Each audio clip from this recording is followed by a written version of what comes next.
Baik, Assalamualaikum warahmatullahi wabarakatuh. Sebelumnya perkenalkan nama saya Pak Adi Sucipto ya. Biasa dipanggil Pak Adi. Pada kesempatan hari ini saya akan menjelaskan terkait dengan konsep termodinamika ya. Untuk termodinamikanya nanti lebih ke aplikasi pada tubuh manusia khususnya ya.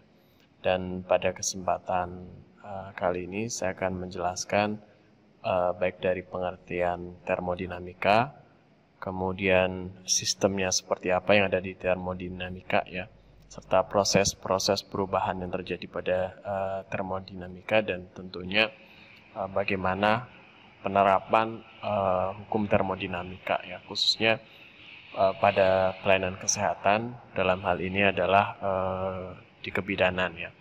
Mungkin teman-teman pernah terbayang nggak bagaimana aplikasi penerapan hukum termodinamika yang nanti akan kita bahas. Bisa disebutkan misalnya aplikasi penggunaannya pada apa saja misalnya. Entah itu dalam alat kesehatan ataupun kaitannya dengan penerapan tindakan misalnya di kebidanan itu seperti apa. Mungkin ada yang bisa menjelaskan.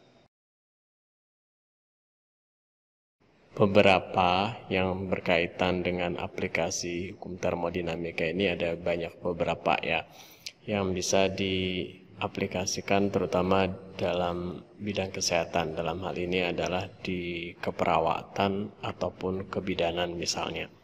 Sebagai salah contoh mungkin yang sering ya ketika kita menolong persalinan, kemudian menolong bayi yang masih dalam kandungan, kemudian tiba-tiba keluar yang tadinya suhu di dalam kandungan ibu sangat hangat ya, 37 derajat kurang lebih. Begitu keluar dengan lingkungan yang sangat dingin, tiba-tiba harus menyesuaikan dengan suhu kurang lebih suhu ruangan 25-26 derajat. Sehingga ketika terjadi perubahan suhu seperti itu tentu akan mengakibatkan stres pada bayi tadi yang baru lahir ya. Sehingga ada beberapa tindakan terapi yang bisa digunakan, misalnya salah satunya adalah untuk menjaga kehangatan si anak, dalam hal ini adalah dengan inkubator, ataupun beberapa aplikasi di termodinamika adalah kaitannya dengan untuk diagnosa ya, beberapa kasus atau penyakit yang berkaitan dengan misalnya contoh ada tidaknya sel kanker atau peradangan misalnya pada mamai seseorang, misal pada seorang wanita, misalnya dengan scanning sistem berdasarkan thermal atau suhu ya. Jadi di situ kalau terjadi peningkatan suhu ada tandanya lebih hangat ya, dan itu terjadi bisa dianalisa secara grafik dan juga secara perubahan warna tersebut ya. Dan itu bisa dianalisa mana tempat-tempat yang terjadi peradangan, atau bisa juga beberapa misalnya contoh penggunaan aplikasi di kesehatan seperti penggunaan salah satunya adalah penggunaan infrared ya untuk menghangatkan, atau misalnya untuk terapi kecantikan dan lain-lain. Itu ada kaitannya di situ, kaitannya dengan termodinamika ya. Baik, tadi sudah bicara panjang lebar terkait dengan termodinamika. Sekarang kita bahas dari definisinya ya. Definisi termodinamika dalam asli bahasanya dari bahasa Yunani ya, yang ada dua kata term yang berarti kalor atau panas ya, dan dinamis yang berarti adalah adanya pergerakan atau gaya atau perubahan tadi ya. Jadi di sini nanti untuk termodinamika itu adalah proses yang mengubah satu bentuk energi ke bentuk lainnya ya. Bisa dari energi mekanik misalnya ke energi panas misalnya dan lain-lain. Itu yang nanti terjadi perubahan energi tadi. Dan kalau kita bicara terkait dengan energi suatu yang menarik ya untuk kita pelajari. Energi adalah sesuatu yang dibutuhkan benda untuk menghasilkan usaha.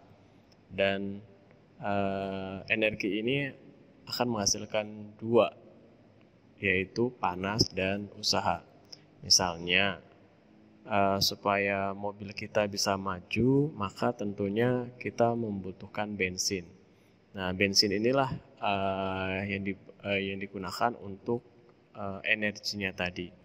Dan mobil tadi ketika diisi bensin tadi dia bisa bergerak, dan ketika bergerak tadi mobil tadi dia menghasilkan panas. Nah, sama juga ini yang terjadi pada tubuh manusia ya.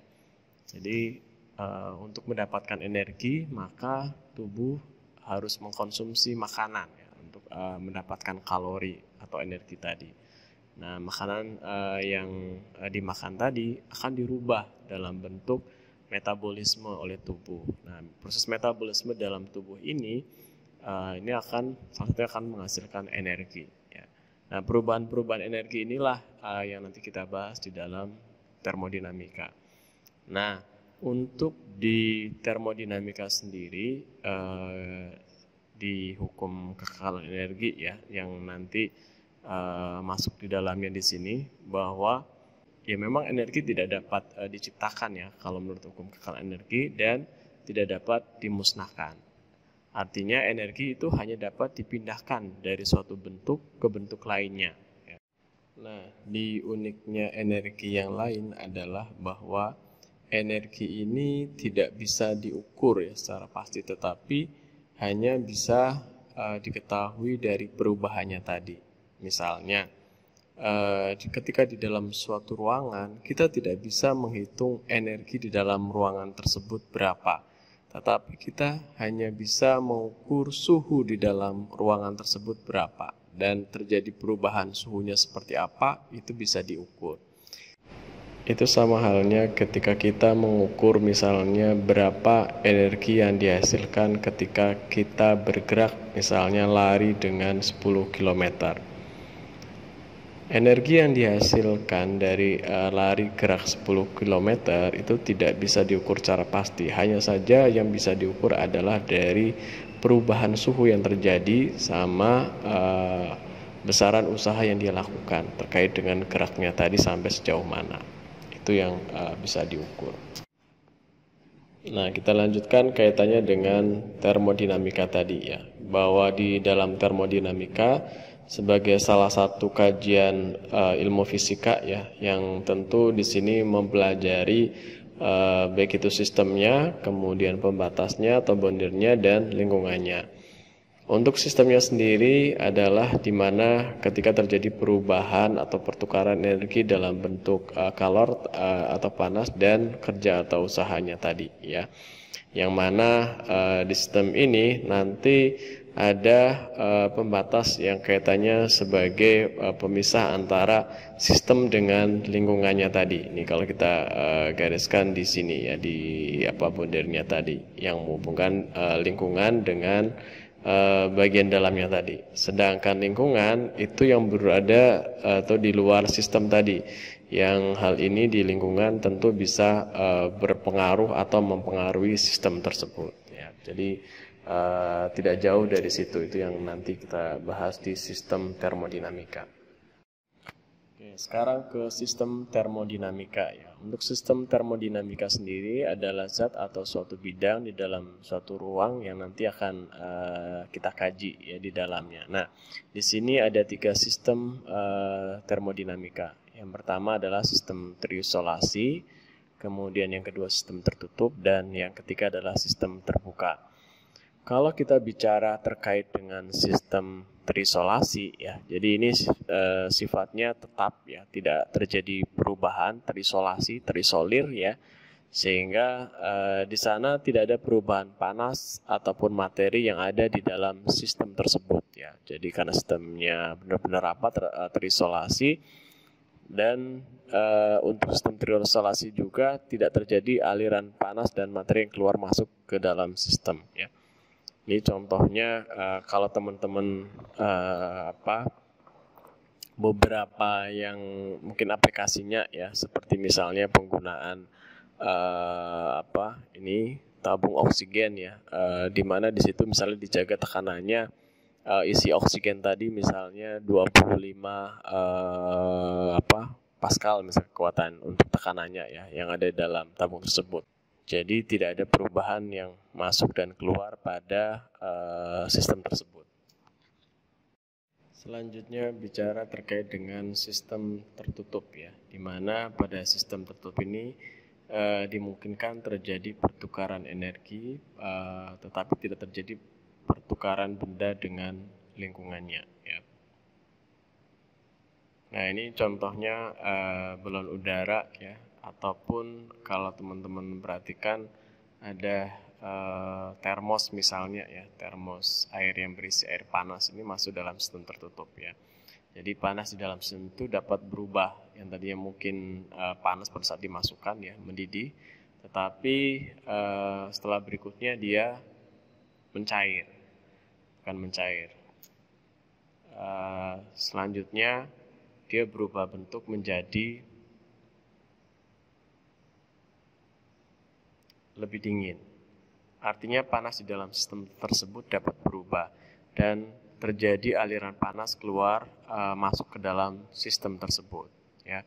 Tetapi volume air yang ada di dalam termos tadi tidak berubah, hanya yang berubah adalah suhunya tadi. Nah, ini yang disebut dengan sistem yang sifatnya tertutup ya.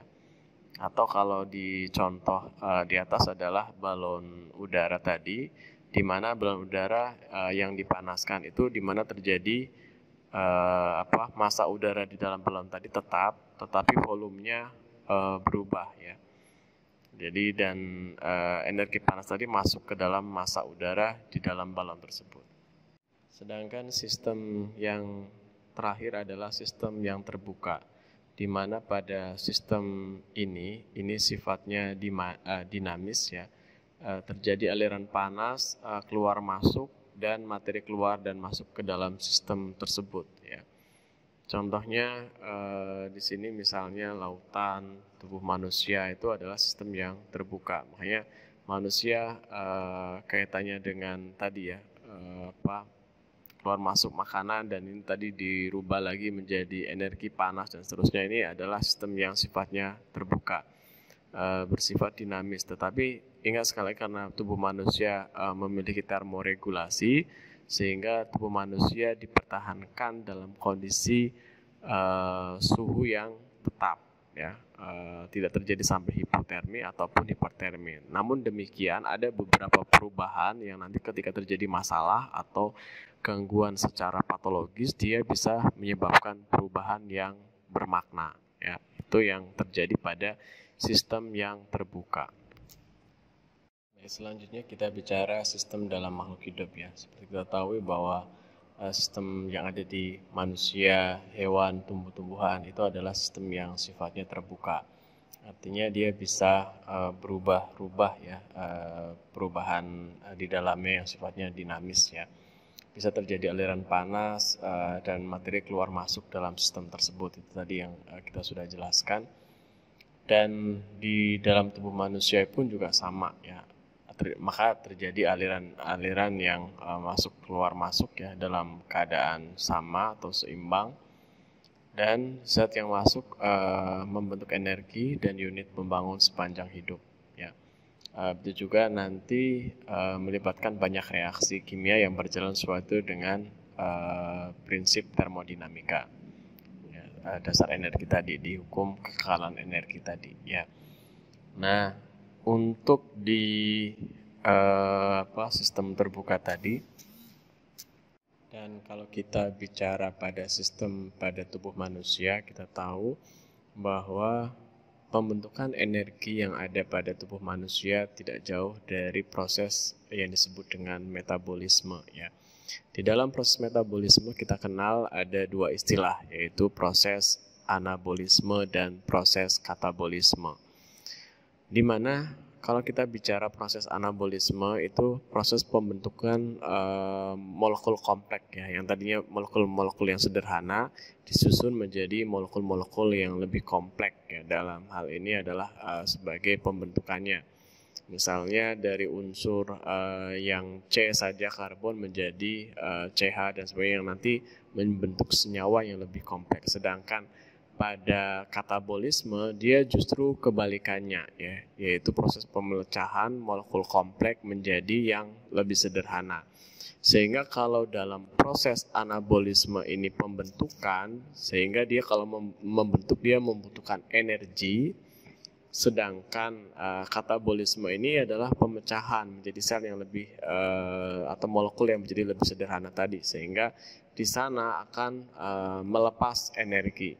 Nah, proses ini berjalan secara simultan ya, beriringan, sehingga anabolisme dan katabolisme dalam tubuh ini tetap terjaga tadi. Sehingga sebenarnya di dalam tubuh kita itu proses ini akan tetap ya berjalan. Sehingga tadi untuk energi kenapa dia dikatakan kekal ya, tetap jumlahnya. Karena memang energi dalam tubuh manusia itu ya hanya berubah dari satu bentuk ke bentuk lainnya. Dan di sini kalau kita bicara di energi tadi, ini melibatkan banyak reaksi ya di dalam termodinamika tadi. Dan kalau kita bicara terkait dengan unit energi dalam makhluk hidup, kita lebih mengenal istilah kalori ya.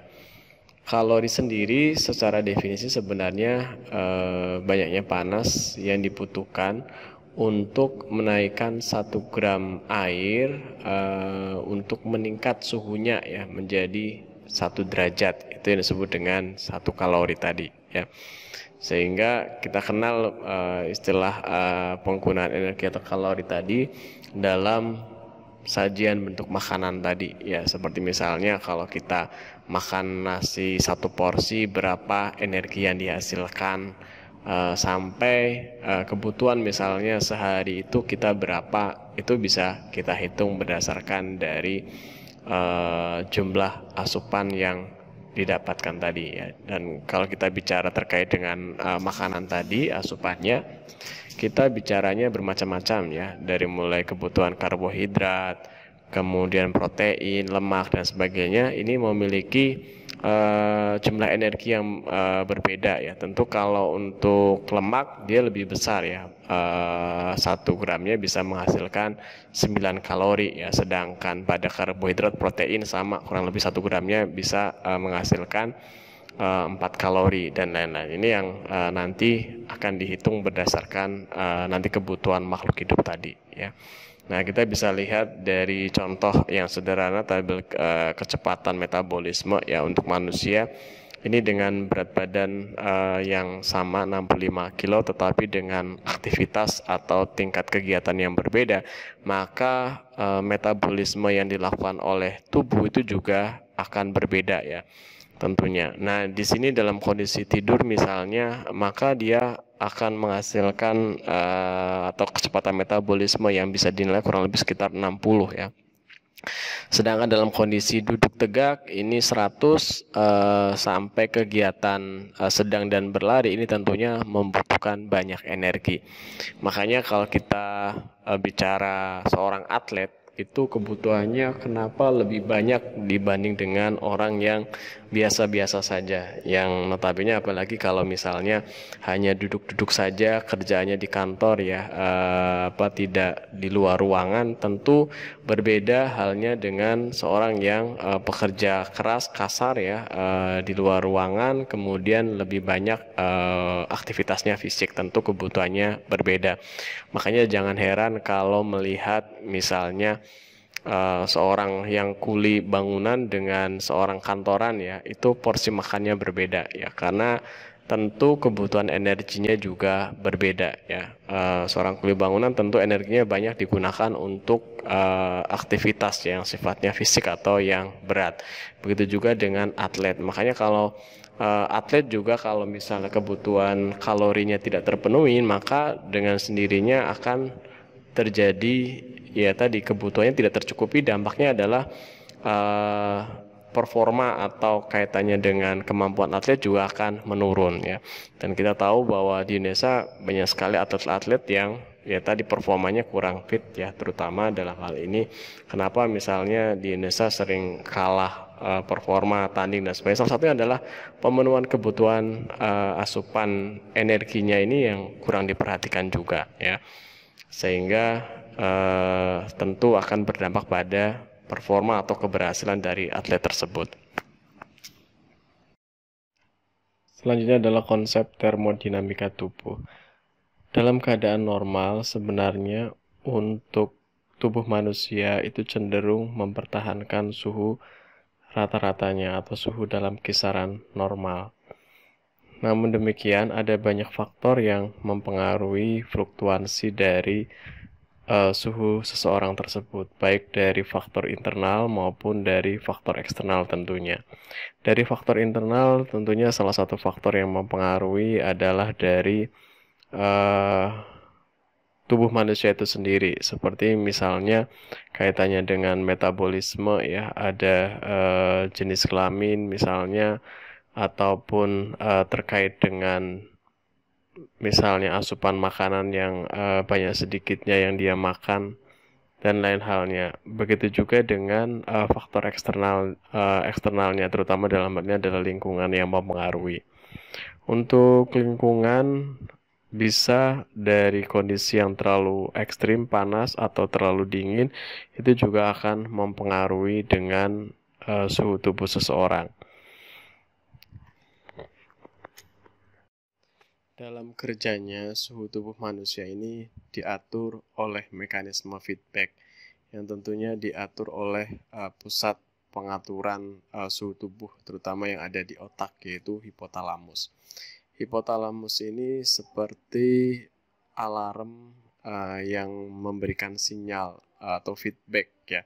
Ketika tubuh kita terlalu panas, maka tubuh akan berusaha mendinginkannya dengan mekanisme beberapa yang nanti akan dijelaskan. Salah satunya adalah melalui mekanisme pengeluaran keringat ataupun melalui mekanisme pengeluaran urin ya.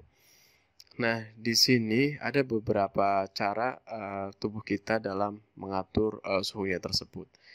Yang pertama, jika mekanisme ini tubuh kita keluar panas yang lebih besar dari panas yang dihasilkan, maka akan terjadi yang disebut dengan hipotermi.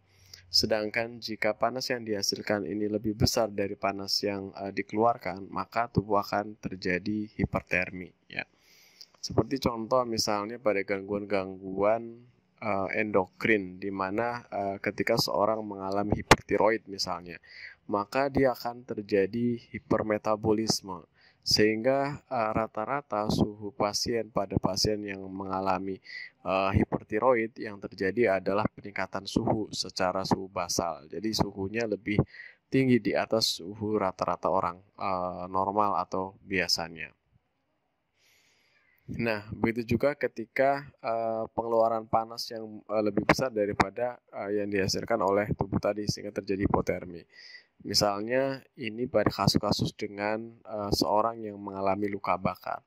Seorang yang mengalami luka bakar ketika bagian kulitnya terkelupas, maka terjadi evaporasi yang berlebihan dan pengontrolan kaitannya dengan pengeluaran panas ini menjadi terganggu. Akibatnya seorang yang mengalami luka bakar, terutama yang luka bakarnya luas ya, lebih dari 20-25%, itu berakibat atau berpotensi terjadinya hipotermia. Seperti yang sudah dijelaskan sebelumnya bahwa sumber panas tubuh manusia dalam konsep termodinamika tubuh terdiri dari dua jenis, yaitu dari sumber dari dalam yang disebut dengan sumber endogen dan yang berasal dari luar atau yang kita kenal dengan sumber eksogen atau yang berasal dari luar tubuh kita ya. Untuk sumber endogen, bahwa sumber panas tubuh ini berasal tentunya dari hasil proses pemecahan metabolisme ATP ya, adenosin trifosfat menjadi ADP atau untuk menghasilkan energi yang tinggi dan panas. Ini hasil proses metabolisme ini berupa energi dan panas dan juga biasanya air ya. Makanya di dalam keseimbangan cairan tubuh itu air metabolisme itu dimasukkan ke dalam bagian tambahan input ya. selain dari asupan cairan. Jadi ada dari dalam tubuh kita sendiri juga ada. Kemudian yang menjadi faktor endogennya adalah adanya infeksi misalnya ataupun alergi. Ini juga bisa mengakibatkan terjadinya hipo ataupun hipertermi. Kasus di mana seorang mengalami infeksi misalnya, infeksi yang sifatnya sistemik atau seluruh tubuh, maka seorang tersebut akan mengalami kondisi hipertermi ya.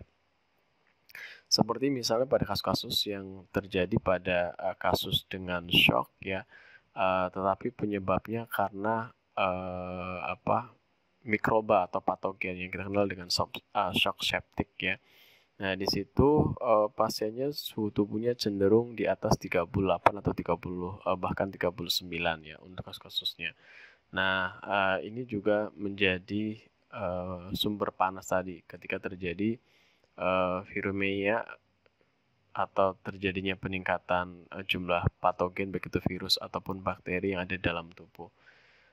Begitu juga dengan faktor lain ketika seorang mengalami kerusakan batang otak, misalnya pusat hipotalamusnya,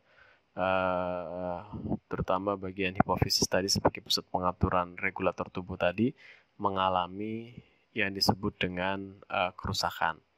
Contoh misalnya pada kasus-kasus dengan trauma kepala, itu pada kasus-kasus tertentu atau terjadi tumor misalnya, maka ketika mengenai bagian hipotalamus tadi, maka ini pasiennya terjadi tidak stabil kaitannya dengan pengaturan tubuhnya tadi. Sedangkan untuk faktor yang eksogen, yang dari luar yang mempengaruhi panas termodinamika tubuh adalah pertama adalah terkait dengan suhu lingkungan tentu ya. Ketika lingkungan tubuh kita dingin, maka tubuh kita juga akan menerima dari lingkungan tadi suhu tubuh yang dingin, sehingga suhu tadi yang ada di sekitar tadi akan mempengaruhi kondisi tubuh kita ya. Namun demikian, tubuh tetap akan mempertahankan kondisi dalam tubuhnya supaya tidak terjadi hipotermi yang berlebihan. Caranya tentu dengan mekanisme yang ada di dalam pembuluh darah ya. Jadi tubuh akan melakukan fase mengecil pori-porinya ya. Kemudian yang lain adalah terjadi fase konstriksi pembuluh darah. Pembuluh darahnya menjadi menyempit sehingga panas yang dihasilkan dari dalam tubuh itu tidak dikeluarkan untuk menjaga suhu tubuh tetap dalam kondisi panas ya. Selanjutnya tubuh akan mengeluarkan cairan tadi melalui urin, tidak melalui keringat. Lain halnya ketika kondisi lingkungannya justru berubah, yaitu dalam kondisi lingkungan yang kondisinya panas. Maka sebaliknya yang terjadi ya. Jadi ketika lingkungannya lebih panas, maka panas yang dihasilkan dari dalam tubuh itu supaya tubuh kita tidak terlalu panas, maka banyak dikeluarkan ke lingkungan ya. Dengan cara pembuluh darah kita nanti akan melebar ya, pori-porinya juga akan membuka sehingga panas yang ada dalam tubuh yang berlebihan tadi akan dikeluarkan ya, supaya untuk menurunkan suhu tubuh kita agar ketika lingkungannya tadi terlalu panas tadi, maka kita tidak ikut-ikutan menjadi hipertermi tadi kondisinya ya. Begitu juga faktor lain seperti makanan minuman ya yang beralkohol, tentunya ini akan meningkatkan kerja jantung dan juga terjadi peningkatan metabolisme. Begitu juga obat-obatan tentunya yang bekerja yang meningkatkan kerja dari saraf simpatis ya, mempercepat atau kaitannya dengan katabolisme ya, pembentukan. Nah, di sini akan terjadi peningkatan suhu. Dalam hal ini adalah faktor dari luar tadi ya yang bisa berpengaruh pada kondisi tubuh kita. Berikut adalah proses perpindahan panas tubuh ke lingkungan ya, melalui berbagai macam cara di dalam tubuh kita. Yang pertama adalah dari radiasi. Radiasi ini yang paling banyak, yaitu kehilangan panas tubuh secara langsung dari kulit yang tidak tertutup, seperti kepala, leher, tangan, dan kaki. Jadi untuk radiasi ini, bedanya nanti dengan konveksi dan konduksi, bahwa radiasi ini tidak memerlukan medium perantara ya dalam perpindahannya ya. Dalam hal ini seperti kayak sinar matahari atau api yang menyala kemudian dia mengantarkan panas dengan sendirinya tanpa medium perantara ini yang disebut dengan radiasi. Jadi yang nanti beberapa prinsip di dalam perpindahan panas ini beberapa yang digunakan untuk terapi-terapi ya, warm terapi dengan menggunakan teknik radiasi, penyinaran dan lain-lain adalah tekniknya yang pertama ini. Kemudian yang kedua yaitu terkait dengan konduksi, yaitu untuk kehilangan panas tubuh karena kontak kulit tubuh dengan sesuatu ya. Jadi di sini ada mediumnya, seperti misalnya lantai yang lebih dingin, kemudian tempat duduk misalnya, ataupun selimut yang dihangatkan pada kasus-kasus di mana pasien post operasi, kemudian supaya tidak terjadi hipotermi dikasih warm blanket misalnya ya, atau misalnya berendam di air yang hangat. Nah, ini adalah yang disebut dengan konduksi. Untuk konduksi sendiri ini medium perantara tidak ikut berpindah ya. Jadi contohnya di sini ketika misalnya air ataupun besi yang dipanaskan ya, kemudian bagian ujungnya dipanaskan tadi, tetapi bagian ujung yang lain ini lebih hangat ya. Di situ untuk konduksi berarti medium perantaranya tidak ikut berpindah. Lain halnya nanti dengan konveksi ya, di mana medium perantaranya ikut berpindah. Itu yang disebut dengan kehilangan panas secara konveksinya ya. Nah, di sini ini uap panasnya ikut bergerak, berpindah. Ini yang melalui udara tadi. Nah, ini yang disebut dengan konveksi. Jadi kehilangan panas tubuh langsung ke lapisan udara di sekeliling tubuh. Pakaian merupakan sarana untuk mengurangi konveksi karena udara antar kulit dan pakaian tetap hangat. Jadi ini untuk mengurangi konveksinya, salah satu yang bisa dilakukan adalah dengan menggunakan baju ya, misalnya untuk mengurangi konveksinya tadi. Selanjutnya adalah berkaitan dengan evaporasi. Ini evaporasi kurang lebih 20-27% ya, di mana untuk konveksi adalah penguapan air dari melalui kulit dan udara pernafasan ya. Jadi ini mekanisme pengeluaran panas melalui uap air ya, yang mana ini dalam bentuk keringat ataupun dalam bentuk uap kita pernafasan. Kita tahu bahwa kalau kita bicara itu dengan sendiri kan ada uap yang dihasilkan ya, atau panas di situ ya. Kemudian yang terakhir adalah respirasi. Nah, ini untuk respirasi kehilangan panas dari udara pernafasannya. Jadi kita bernafas mengeluarkan panas juga ya, selain CO2. Berikutnya terkait dengan kecepatan penurunan panas pada tubuh ya. Ini dipengaruhi oleh beberapa faktor. Yang pertama terkait dengan ukuran tubuh ya.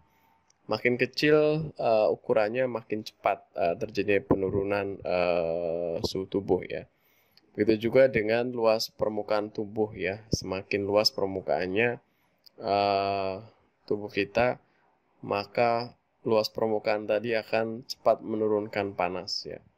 Nah, ini yang terjadi pada bayi dan anak-anak lebih cenderung cepat dibanding dengan orang dewasa tadi untuk penurunan panas tubuhnya. Yang kedua adalah berkaitan dengan cadangan lemak ya. Makin gemuk makin tahan ya, karena di sini cadangan lemak dalam hal ini pada pasien atau orang yang obes itu lebih besar ya. Dan kita tahu lemak sifatnya sebagai insulator, artinya mempertahankan panas yang ada dalam tubuh ya.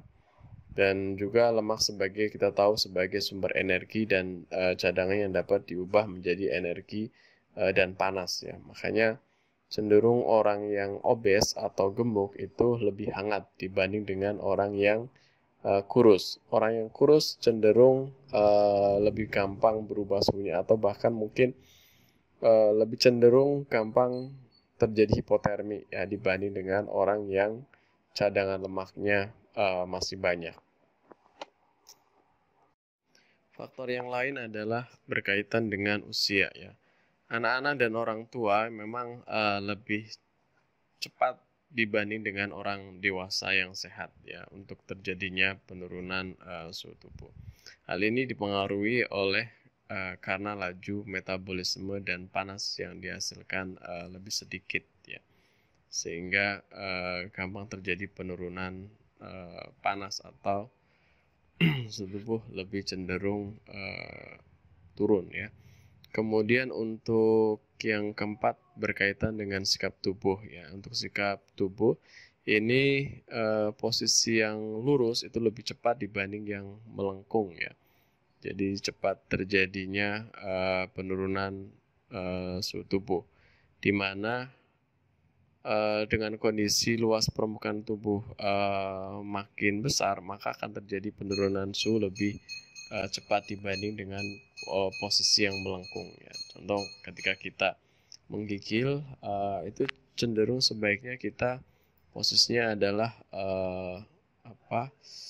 melengkung ya, artinya seperti orang ditekuk gitu ya tangan dan kakinya. Selain dengan usaha untuk menggigil untuk mengeluarkan panasnya, juga dengan kondisi seperti ini luas permukaan tubuhnya semakin lebih kecil ya, sehingga untuk terjadinya kehilangan panas yang berlebihan juga semakin menurun. Selanjutnya adalah berkaitan dengan mekanisme konservasi panas atau bagaimana menjaga lingkungan tadi atau dalam tubuh kita tetap dalam kondisi hangat ya. Ini beberapa teknik yang bisa dilakukan. Yang pertama berkaitan dengan exposure pendek. Exposure pendek ini cara yang bisa dilakukan adalah dengan cara insulasi, di mana cara ini dilakukan dengan cara menutup bagian permukaan tubuh agar tidak terhubung langsung dengan lingkungan ya. Jadi menutup bagian tubuh kita supaya tidak mudah gampang terjadinya mekanisme yang disebut dengan baik itu karena radiasi ataupun karena konveksi terutama ya.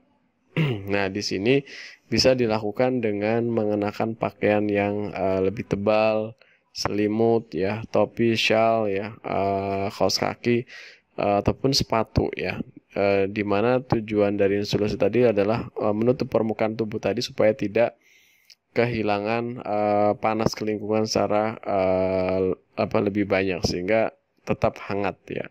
Jadi caranya seperti itu, dan ini tentu dilakukan ketika pasien kita mengalami kondisi yang dalam kondisi hipotermi terutama ya. Jadi pasiennya suhu tubuhnya lebih rendah sehingga untuk menghangatkannya supaya panas tadi tidak banyak keluar dari dalam tubuhnya sehingga semakin hipotermi, maka yang bisa dilakukan adalah dengan cara melindungi atau menghambat dengan menggunakan media-media tadi ya, seperti tadi selimut, kemudian shawl dan lain-lain. Cara yang kedua yang bisa dilakukan dengan behavior atau kaitannya dengan perilaku ya, di mana teknik ini adalah dengan cara mempersempit luas permukaan tubuh ya. Jadi dengan cara misalnya melipat tangannya, kemudian melengkungkan tubuh waktu tidur atau posisi seperti udang ya. Jadi mempersempit ya dengan cara lebih menekuk bagian-bagian tubuh terutama ekstremitas ya. Atau dengan cara jongkok duduk bersila itu sebenarnya bagian dari mempersempit luas permukaan tubuh. Tekniknya banyak tadi yang dilakukan tadi ya. Jadi Dalam kondisi dingin seperti itu, kita berusaha mempersempit area permukaan tubuh kita supaya panas yang keluar tidak terlalu banyak sehingga kita tetap hangat ya. Kemudian yang lain misalnya ketika di dalam air ini ya saling berpelukan untuk mempersempit luas permukaan tubuh kita sehingga tidak banyak panas yang keluar dalam tubuh kita sehingga tetap hangat di dalam tubuh kita, tidak banyak berpindah ke lingkungan tadi ya.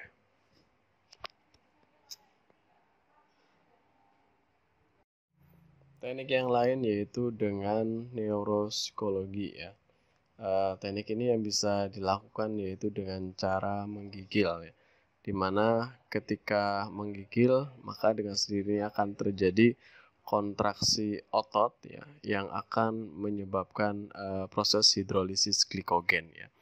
Jadi kita tahu bahwa glikogen sebagai cadangan makanan yang disimpan di otot akan dipecah ya. Glikogen tadi menjadi glukosa. Yang tentu glukosa ini ketika dipecah akan menghasilkan energi dan panas ya sebagai konsep dari metabolisme tubuh. Nah, ini yang proses anabolisme dan katabolisme sebenarnya di sini ya. Jika cadangan makanan di dalam tubuh kita berlebih, maka akan dibentuk menjadi senyawa kompleks yang nantinya akan disimpan di dalam tubuh ya. Dan ini salah satunya adalah glikogen.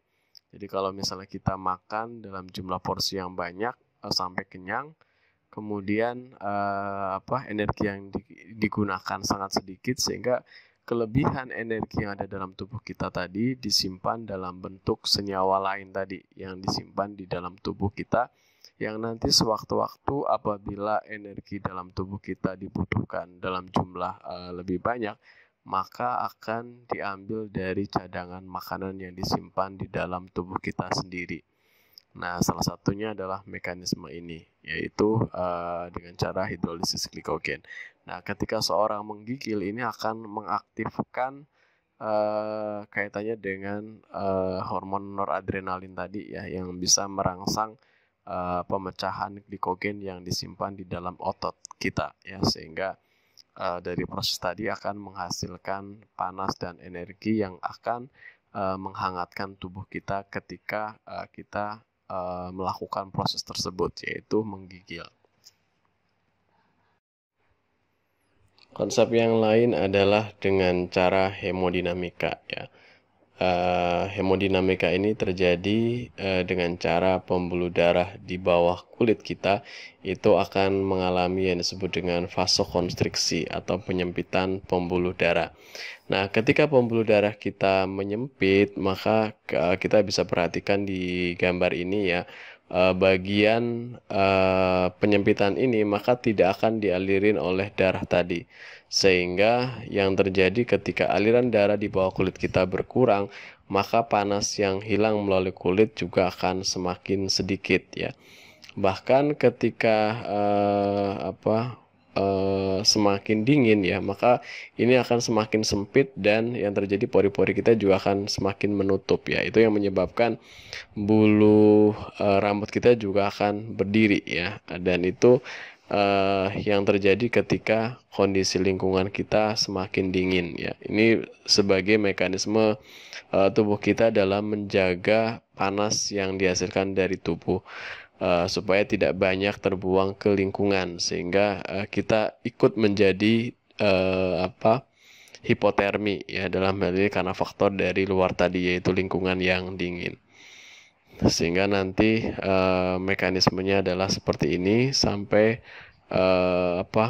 kulitnya merinding ya. Ini karena saking terjadi vasokonstriksi yang berlebihan. Mekanisme yang lain yang bisa dilakukan kaitannya dengan menjaga suhu tubuh kita atau panas kita melalui exposure pendek ini, yang bisa dilakukan adalah melalui makanan atau minuman yang kita konsumsi ya. Yang jelas yang pertama berkaitan dengan asupannya ya. Konsumsi makanan atau minuman yang lebih banyak tentunya makanan atau minuman yang berenergi ya. Semakin banyak atau semakin lebih, maka makanan minuman ini tentu akan menjaga suhu tubuh kita di dalam tubuh tadi untuk menghasilkan panas ya, karena proses pemecahan tadi akan menghasilkan energi tadi yang berupa kalori. Kemudian dari selain asupannya adalah dari makanan minuman yang terutama tinggi kalori agar proses metabolisme terjadi peningkatan. Nah, konsumsi makanan atau minuman yang tinggi kalori tentunya yang padat ya. Selain padat juga terutama kalau yang kandungan energinya paling baik itu adalah yang banyak komponen lemak terutama ya. Karena kita tahu bahwa lemak ini untuk jumlah kalori yang dihasilkan lebih banyak dibanding dengan zat gizi yang lain ya, seperti karbohidrat ataupun protein. Kemudian yang lain adalah dengan cara konsumsi minuman atau makanan yang masih hangat tadi ya. Jadi ini sangat cocok sekali ketika lingkungan kita dingin atau misalnya musim hujan gitu ya. Kita makan yang hangat-hangat ya, seperti ini ya. Seperti bakso atau mie rebus itu sangat cocok sekali untuk menghangatkan tubuh kita. Sedangkan mekanisme konservasi panas dengan cara exposure panjang atau mempertahankan dalam jangka waktu yang lama, ini pengaturannya melalui chemical thermogenesis ya. Dan di sini penting kaitannya dengan enzim-enzim pencernaan karbohidrat yang mana terjadi peningkatan kurang lebih 20-30%. Dan kita tahu bahwa sebagian besar asupan nutrien atau zat gizi untuk menghasilkan energi dan panas itu bukan untuk pertumbuhan, tetapi lebih ke kalori ya, kaitannya dengan panas tadi. Dan ini asupan makanannya harus lebih banyak dari yang normalnya. Kalau tidak, cadangan lemak dan protein tubuh akan terus dibongkar atau terjadi katabolisme tadi. Sehingga kalau asupan makanannya semakin sedikit, maka semakin lapar tentunya, karena cadangan zat gizinya terus-menerus digunakan untuk aktivitas ataupun perubahan energi yang lain ya. Sehingga pada hal ini akan terjadi keseimbangan energi yang negatif. Dalam hal ini pertumbuhannya menjadi terhambat ya, dan seorang tadi tidak kalau dia di fase pertumbuhan tentu lebih banyak energinya tadi digunakan untuk aktivitas tadi, tidak untuk pertumbuhan. Sehingga pada kondisi-kondisi seperti ini selain akan menyebabkan lebih kecil ya pertumbuhannya terganggu, juga ya tadi akan terjadi pembentukan energi yang negatif tadi. Nah, di sini kita bisa lihat bagaimana proses mekanismenya ya. Jadi pembentukan energi baik itu dari karbohidrat, lipid dan protein ketika kita makan tentunya ya. Dan ini dicerna di dalam tubuh, maka ketika terjadi kelebihan maka akan disimpan di sini dalam bentuk ATP tadi ya. Yang nanti tetap digunakan dalam pembentukan energi kembali atau ketika dibutuhkan tadi. Nah, ketika dalam kondisi di mana tubuh kita membutuhkan banyak energi, maka akan dipecah dari cadangan makanan tersebut sebagai penggunaan energi ya. Misalnya ketika kita banyak aktivitas atau banyak menggunakan kontraksi otot ya, ketika melakukan aktivitas-aktivitas berat dan lain-lain, ini tentunya akan diambil dari kelebihan energi yang disimpan di dalam tubuh.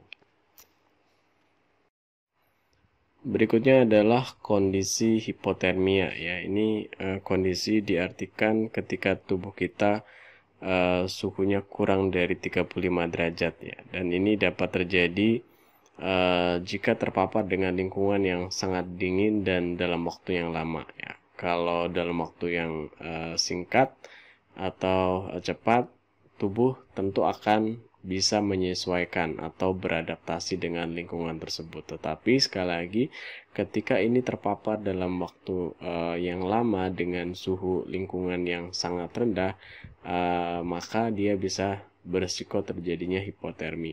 Sebagai salah contoh misalnya ya tadi janin yang ada di dalam kandungan tadi ya, dimana kondisi janin ketika berada di dalam kandungan ibu ini suhunya dipertahankan dalam kondisi hangat 37 derajat ya.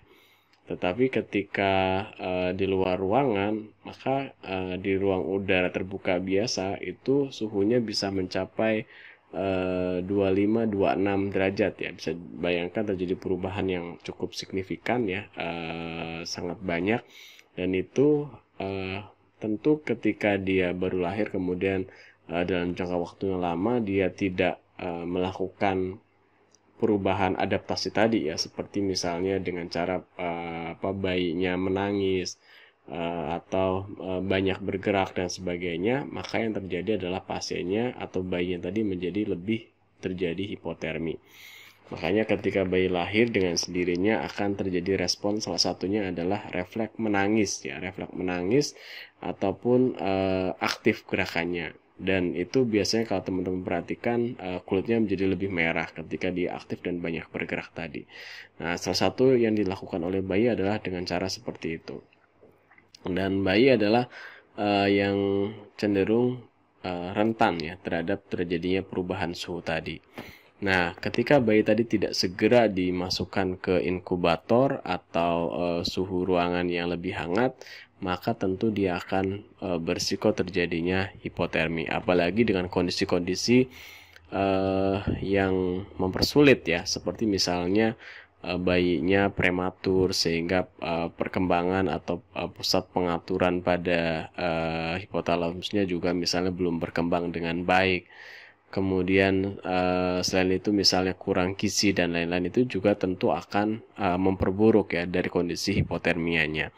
Dan di sini adalah gambaran-gambaran perubahan suhu tubuh ketika kita mengalami terjadi fase hipotermi ya. Jadi ini sudah mulai 35 ini tubuh dengan sendirinya akan terjadi proses menggigil ya. Ini biasanya udara dingin, kemudian kita beradaptasi. Nah, di sini proses suhu tubuh ketika mencapai 35 derajat. Sedangkan sudah di bawah ini sudah terjadi perubahan-perubahan yang tentu akan berakibat atau mengganggu dari fisiologis tubuh ya. Seperti misalnya sudah di bawah 34, 33 ini sudah mulai terjadi penurunan kesadaran, terjadi halusinasi ya.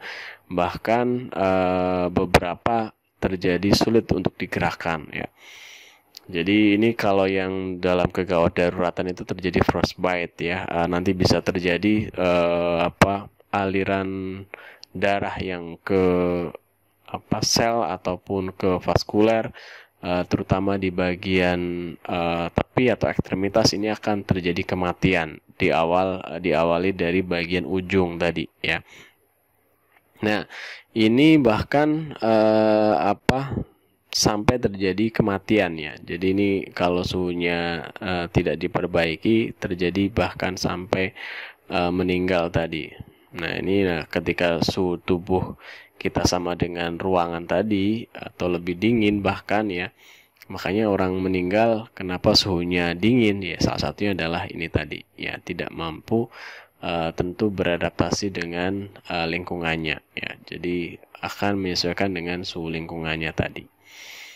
Begitu juga ketika terjadi hipotermi sekunder.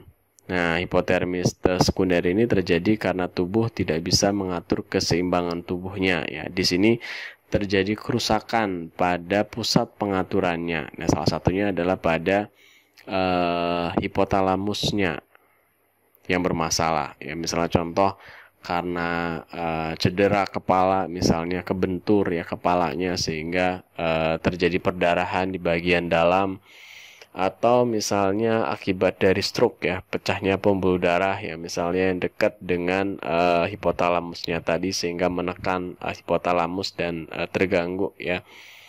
Atau kasus-kasus misalnya cedera sumsum tulang belakang, dalam hal ini adalah saraf simpatis dan parasimpatisnya yang sebagai konduksi saraf tadi terjadi gangguan, itu juga bisa akan mengakibatkan hipotermi yang sekunder ya. Atau dalam kondisi-kondisi yang lain ya, seperti misalnya kadar gula darah yang terlalu rendah ya, atau yang disebut dengan hipoglikemi ya, atau kelaparan, ini juga cenderung akan terjadi hipotermia ya. Makanya ketika pasien tidak sadarkan diri, salah satunya bisa dicek adalah kadar gula darahnya apakah terjadi hipo atau tidak. Karena ini pada pasien-pasien yang mengalami kadar gula darah terlalu rendah atau hipoglikemi, ini pasiennya juga lebih rentan terjadi hipotermia ya.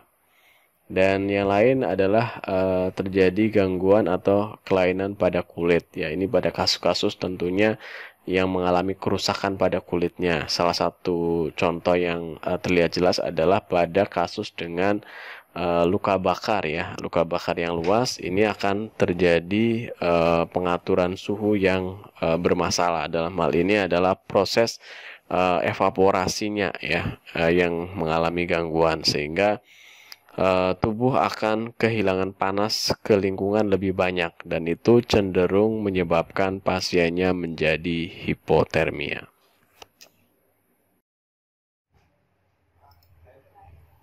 Berikut adalah kompensasi ketika seorang mengalami hipotermia ya. Secara alami sebenarnya tubuh akan memberikan feedback ya untuk kompensasi bagaimana supaya tubuh kita tetap hangat atau menjaga dari kedinginan tersebut, yaitu dengan cara meningkatkan produksi panas ya, sehingga tubuh tetap terjaga tetap normal tadi ya, berkisar antara 36 sampai 37. Nah, di sini ada beberapa mekanisme ya, seperti misalnya yang tadi yang pertama adalah menggigil, karena terjadi kontraksi otot dan metabolisme meningkat tadi kaitannya dengan hormonal tadi juga ya, tadi sudah dijelaskan, sehingga panas yang dihasilkan akan meningkat dari sebelumnya ya, terjadi peningkatan metabolisme tubuh. Dan tentu ketika terjadi peningkatan metabolisme tubuh akan terjadi peningkatan panas yang dihasilkan juga ya.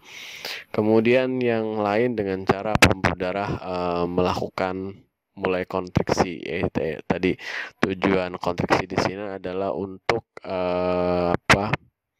mempersempit atau menghambat pengeluaran panas yang berlebihan di dalam tubuh ya, sehingga tubuh akan tetap terjaga hangatnya ya, bagian tubuh tadi.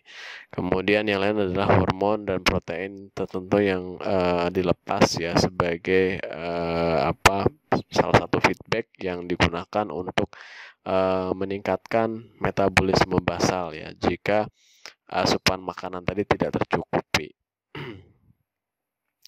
Maka tubuh akan membongkarnya ya melalui cadangan energi yang ada pada dalam tubuh.